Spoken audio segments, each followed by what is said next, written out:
Hi, today we are here live from the Parliament Square in London when the Indian Prime Minister, Mr. Narendra Modi, is visiting for the Chogam. Just across us, he's going to be coming at about 5 o'clock to speak live to an audience of about 2,000 and take questions from across the globe on Twitter and other means and ways. But what is kind of eventful here today, this whole area is surrounded by protesters, not just from India, pro or against India, but also from other Commonwealth countries. But here we have a bunch of a very different group of people protesting in a different way. They are all silent. And if you notice, they're all dressed up in white. Their banners are in black and white. And you wonder why? Because they want to protest against the recent rapes and the mutility of young girls. And they want to say that, you know what, this is enough. We've kept quiet. We are all mothers, daughters and sisters. And I'm going to make you talk to a few of them and you'll understand that, you know, this is a random group of people. Some of them don't even know each other, and they just gathered within 24 hours and all decided they left their work. It's a weekday. They've left homes. Some people have come from Leicester and they've gathered here, and the difference is there is no screaming, there's no sloganeering, there is no shouting, and they've just been absolutely quiet. And you can see I'm also dressed in white. I could not but support these women. And I'm going to talk to one of them, Francis. What made you guys come up here and do this today? This group of people, completely unrelated, completely affected by what is going on in our country. All we want is justice, and we want protection of our daughters in India. And we have got together to give a message to our country, fellow men, women and children, that please, and the politicians and the religious heads or whatever, please keep religion and politics out of the rapes and gang rapes and terrorism and etc. Please, please. This is not the way to meet your ends.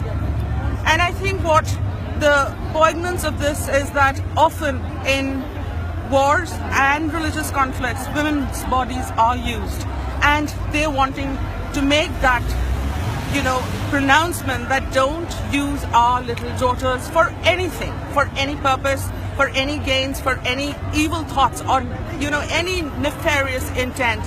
And why did you guys decide to remain silent though?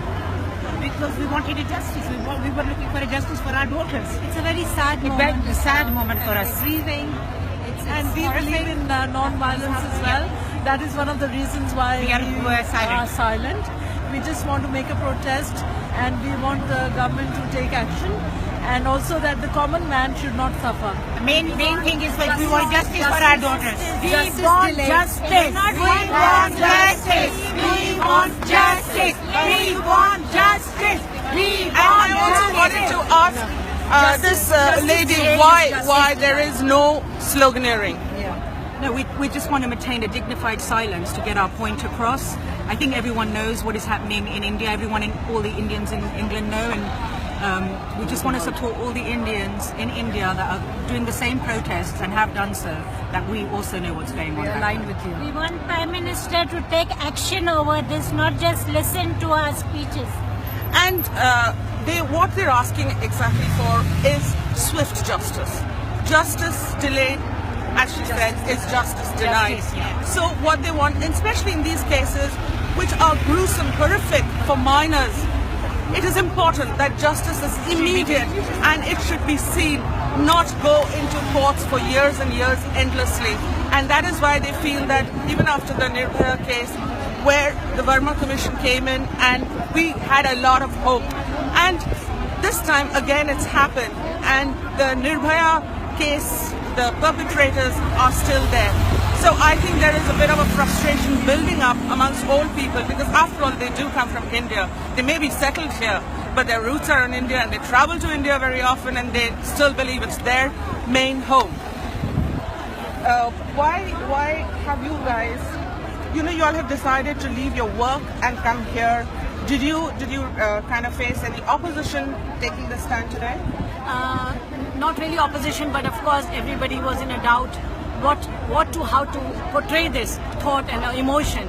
And the best way we thought is to keep silent, be peaceful, but put our point across that really this politics and religion is getting so much out of hand that every human, normal, random human beings are being used for attaining fame and votes and etc.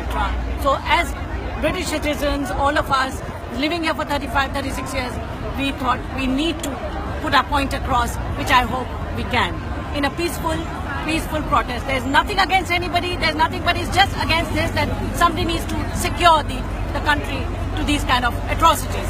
Thank you. I was actually drawn. I went through to all the protests that were going on. It was loud screaming, and I think I was drawn to this group because of the dignified and the poignant way that these women of all kinds of ages, I mean there are young students around and there are tiny girls also around, and not just mothers, grandmothers, and surprisingly not any man around, but all these women didn't wait for that to happen.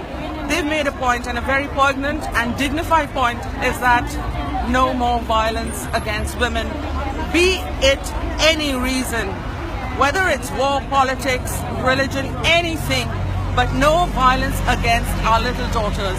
And that indeed is a thing that is worldwide. It's a global issue, and seeing it happen in their own home in India has kind of provoked a deeper pain for everybody.